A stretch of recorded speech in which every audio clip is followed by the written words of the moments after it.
Yolanda was one of the most powerful storm ever to visit the Philippines or even the world, and obviously so much destruction. And then I asked them, what else did Yolanda was not able to destroy? And then the responses came, and it was very stunning for me.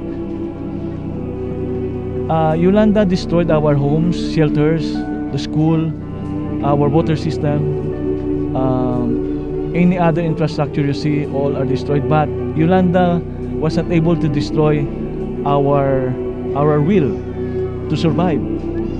Yolanda did not destroy our hopes.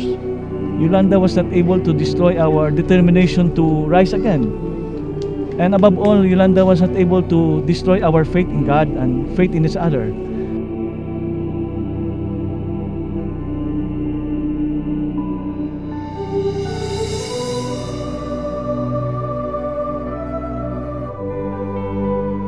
Naburot now will continue to be a school for learning about how it is to love, to keep our faith in God, and how to hope.